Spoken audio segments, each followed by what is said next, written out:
এই ভিডিওতে আমরা দেখব ক্লাস 12 এর কিছু টেক্সচুয়াল গ্রামার এবং প্র্যাকটিসের মাধ্যমে আমরা শিখব কীভাবে এগুলো করতে হবে। ঠিক আছে, প্রথম সেন্টেন্স দেখো, প্রথম কোশ্চেন দিয়েছি কি, it takes much time to kill a tree. এটা অনেক সময় নেই গাছটিকে মেরে ফেলতে। এটা আমাদের on killing a tree poem থেকে নেওয়া একটা লাইন। দেখো কি বলেছে, মেক ইট নেগেটিভ, এটাকে নাবাচক সেন্টেন্সে পরিণত করতে বলেছে। তো আমরা কী করবো, প্রথমে দেখবো কী বলতে চেয়েছেন। ইট টেক্স মাচ টাইম, এটা অনেক সময় নেই একটা গাছকে মেরে ফেলতে। তো ভেবে দেখো, এটাকে যদি আমরা নেগেটিভে বলি এইভাবে যে এটা অল্প সময় নেই না একটা গাছকে মেরে ফেলতে, তাহলে সেটা হয়ে যাবে আমাদের কি নেগেটিভ সেন্টেন্স। মানেটা কি থাকবে, এই সেন্টেন্সে যেটা মানে বলছে সেটাই মানে থাকবে, কিন্তু সেটা নেগেটিভে হবে। তো আমাদের অ্যান্সার কী হবে, ইট ডাজ, যেহেতু প্রেজেন্ট ইনডিফিনিট আছে তো আমরা ডাজ নেব। নট, তাহলে হয়ে গেল এটা নেই না, এটা নয়। তাহলে এবার আমরা বসবো take verb, it does not take. এবার কী করবো, এইটাকে আমরা মাছটাকে কী করে দেবো, লেস করে দেবো। ঠিক আছে, লেস। তারপর কী করবো, time to kill a tree. তাহলে আমাদের সেন্টেন্স কী হলো, ইট ডাজ নট টেক, এটা নেই না, লেস টাইম, অল্প সময়, টু কিল এ ট্রি, একটা গাছকে মেরে ফেলতে। অর্থাৎ একটা গাছকে মেরে ফেলতে অল্প সময় নেই না, তার মানে কি বেশি সময় নেই। তার মানে এখানে যে সেন্টেন্সটা বলেছিল সেটাই অর্থ এখানে বজায় থাকলো। দ্বিতীয় সেন্টেন্স দেখো কী বলছে, the sir saw a bearded man come running out of the wood. এবার দেখো এখানে দুটো কী বলেছে, split into two simple sentence, দুটো সিম্পল সেন্টেন্সে ডিভাইড করে দিতে বলেছে। তো আমরা কী করবো, the sir saw a bearded man, আমরা মেইন ভার্বকে দেখবো আগে কোথায় কোথায় আছে। মেইন ভার্ব স, এখানে আছে কাম রানিং, এখানে কন্টিনিউয়াস ফর্মটাকে বোঝাতে কাম রানিং শব্দটাকে ব্যবহার করেছে। মানে কি হয় এই সেন্টেন্সে, the sir saw a bearded man, sir দেখলো একটা দাড়িওয়ালা মানুষ, কাম রানিং আসছিল, মানে এখানে কন্টিনিউয়াস ফর্মটাকে বোঝাচ্ছে, আসছিল আউট অফ দ্য উড, অর্থাৎ বনের দিক থেকে। তো আমরা কী করবো, এখানে প্রথম সেন্টেন্স বানাবো, the sir saw a bearded man, প্রথম সেন্টেন্স হয়ে গেল। Come running out of the wood, এটাকে আমাদের কী করতে হবে, কন্টিনিউয়াস ফর্ম বজায় রেখে নতুন সেন্টেন্স একটা বানাতে হবে।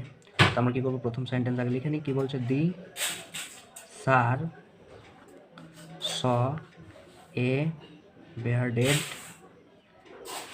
ম্যান, প্রথম সেন্টেন্স। দ্বিতীয় সেন্টেন্স স্প্লিট করলে কী হবে, এখানে কন্টিনিউয়াস ফর্ম বজায় রাখতে হবে। তাহলে কী করবো, এখানে সাবজেক্ট কী হবে, বিয়ার্ডেড ম্যান, তার মানে এখানে আমরা হি লিখব, হি। এবার এখানে কী ছিল, পাস্টে ছিল, তার মানে পাস্ট কন্টিনিউয়াস করবো, তাহলে কী হবে, ওয়াজ। এবার কী করবো, আসছিল, তার মানে কি কামিং,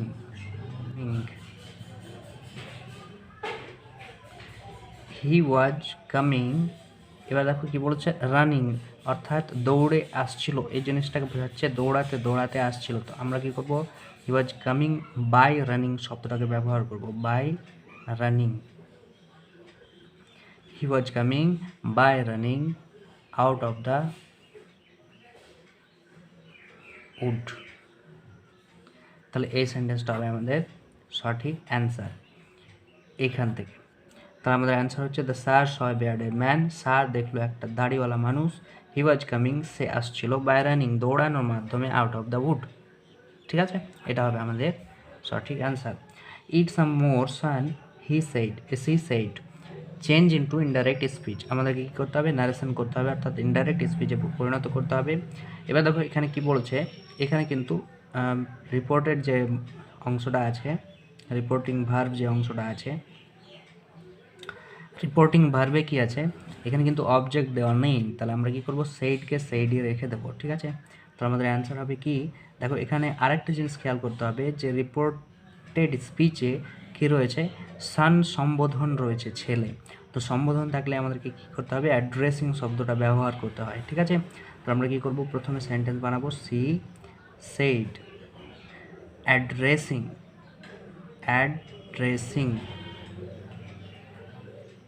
সন, এই জিনিসটা আমাদেরকে লিখতে হবে। সেই সেইড, সে বললো, অ্যাড্রেসিং, এটা অ্যাড্রেস করে, সন অ্যাড্রেস করে, ছেলে সম্বোধন করে। ঠিক আছে, সে বললো ছেলে সম্বোধন করে। এবার কি করব, এখানে ভার্ব দিয়ে শুরু হয়েছে, তো আমরা সিম্পলি কী করবো, টু দিয়ে জয়েন করে দেবো, সিম্পল নিয়ম, টু ইট সাম মোর। তাহলে আমাদের অ্যান্সার হবে, she said addressing son to eat some more. Next কি বলেছে, I normally ate with my mother, make it complex. এবার এই সেন্টেন্সটাকে দুরকমভাবে করা যায়। তাহলে প্রথমটা আমরা দেখে নিই কী হবে অ্যান্সার। দেখো কি বলেছে, মেক ইট কমপ্লেক্স, তার মানে আমাদের কী করতে হবে, জয়েন করতে হবে WH ওয়ার্ড অথবা দ্যাট দিয়ে, ঠিক আছে, এবং সেটাকে সেই সেন্টেন্সে দুটো ফাইনাইট ভার্ব নিয়ে আসতে হবে, তাহলে আমাদের হবে কি,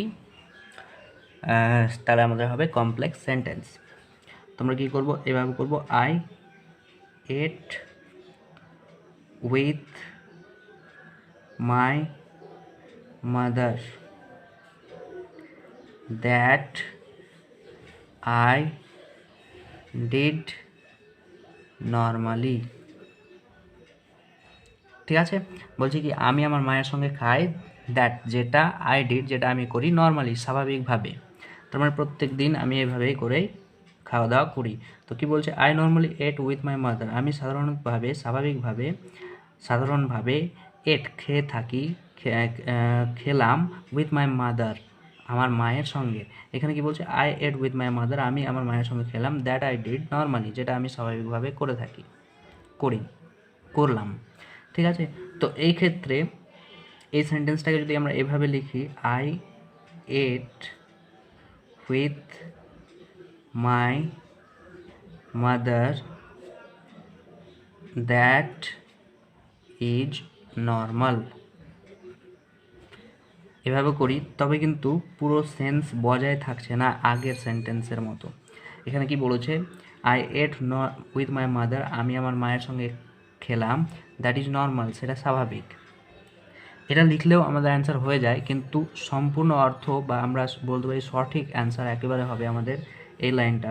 কি বলছে, I ate with my mother that I did normally, যেটা আমি করলাম স্বাভাবিকভাবে। ঠিক আছে, 5 নম্বর সেন্টেন্স কি বলছে, তাহলে দুটোই অ্যান্সার লেখা যায়। কি বলছে, সি ওয়াজ কমপ্লিটলি ব্লাইন্ড, এখানে কি বলছে, rewrite the sentence using adjective of completely যে শব্দটা আছে সেটার অ্যাডজেক্টিভ রূপ লিখতে বলছে। এবার দেখো এখানে ব্লাইন্ড যে শব্দটা আছে সেটা মানে কি বোঝায়, অন্ধ, তার মানে কারো অবস্থা, তাহলে এটাও কিন্তু অ্যাডজেক্টিভ আছে, এটাও এটা অ্যাডভার্ব এবং এটা অ্যাডজেক্টিভ। এবার এটাকে অ্যাডজেক্টিভ বানাতে হবে আমাদেরকে নতুন সেন্টেন্সে। ঠিক আছে, তো আমরা কী করবো, সিম্পলি এটাকে করব কি, কমপ্লিট করে নেব। কমপ্লিট মানে কি, পুরোপুরি, তার মানে সেটা হবে আমাদের কি, অ্যাডজেক্টিভ। তাহলে কি করব, সি ওয়াজ এ কমপ্লিট ব্লাইন্ড লেডি। আমরা জানি এটা নেওয়া হয়েছে সেই গল্প থেকে যেখানে অন্ধ মহিলাটার কাহিনী আছে। তো আমরা কী করব, লেডি শব্দটাকে যোগ করব। এখানে যদি আমরা একটা নাউন না নিই বা অবজেক্ট না নিই, তাহলে কিন্তু সেন্টেন্সটা গঠন হবে না, কারণ ব্লাইন্ডও অ্যাডজেক্টিভ আর কমপ্লিটও অ্যাডজেক্টিভ। তো সেই ক্ষেত্রে ব্লাইন্ডকে নাউন হিসেবে যদি ব্যবহার করি, তো নাউন হিসেবে সাধারণত ব্যবহার করা হয় না, ওই জন্য এক্ষেত্রে আমাদেরকে একটা কী করতে হবে, নাউন বসাতে হবে, লেডি। তো আমাদের অ্যান্সার হবে সি ওয়াজ এ কমপ্লিট ব্লাইন্ড লেডি। তো এক্ষেত্রে এটাও অ্যাডজেক্টিভ, এটাও অ্যাডজেক্টিভ, তার মানে দুটোই কিন্তু কমপ্লিমেন্ট দিচ্ছে কাকে, লেডিকে, ব্লাইন্ডও এবং কমপ্লিটও। ঠিক আছে, তো এই নাউন এর অ্যাডজেক্টিভে পরিণত হয়েছে কমপ্লিট এবং ব্লাইন্ড, এই দুটোই অংশ। তো এই ক্ষেত্রে এভাবে করে আমাদেরকে অ্যান্সারটা করতে হবে। এবার এখানে যদি আমরা যে আর্টিকেলটা বসিয়েছি এটা যদি কেউ না বসাও, she was complete blind lady, তবুও ঠিক হবে। ঠিক আছে, নেক্সট বলছি কি, what have they done to me, change voice change করতে বলেছে। তো আমরা কী করবো, সিম্পলি দেখবো যে কীভাবে এটা করা যায়। প্রথমে দেখো কি বলেছে, হোয়াট দিয়ে কোশ্চেন আছে, তার মানে হোয়াট দিয়েই আমাদেরকে কী করতে হবে, অ্যান্সার করতে হবে। এবার দেখো হোয়াট কিন্তু এই সেন্টেন্সের সাবজেক্টে পরিণত হবে, কারণ এখানে দেখো কী বলেছে, what have they done to me. আমরা জেনেছি ভয়েস চেঞ্জে যে যখনই আমাদের WH ওয়ার্ড আছে, তো যে WH ওয়ার্ডটা থাকবে সেটাই কিন্তু সাবজেক্টে পরিণত হয় নতুন সেন্টেন্সের, এক্সেপ্ট কোন অংশটা, হু অংশটা। হু দিয়ে যদি প্রশ্ন থাকে তাহলে আমাদের অ্যান্সার করতে হয় বাই হোম দিয়ে। তো এক্ষেত্রে হোয়াট দিয়ে আমাদের অ্যান্সার হবে, তাহলে কী করবো, হোয়াট। এবার দেখো এখানে হ্যাভ আছে, কিন্তু হ্যাভ বসেছে কার পরিপ্রেক্ষিতে, দেই এর পরিপ্রেক্ষিতে, কিন্তু আমাদের এখন সাবজেক্ট কী হবে, হোয়াট, মানে কোন জিনিসটা সেটাকে আমরা এখন সাবজেক্ট হিসাবে ব্যবহার করব।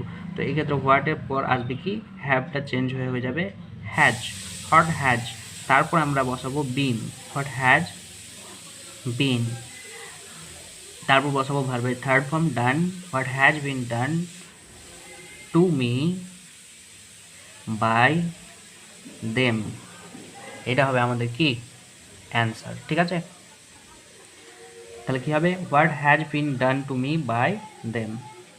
তো এইভাবে করে আমরা কয়েকটা সেন্টেন্সের অ্যান্সার করলাম। ঠিক আছে, এইভাবে করে আগামী দিনে আরও ভিডিও আসবে, তোমরা এই চ্যানেলটাকে অবশ্যই সাবস্ক্রাইব করে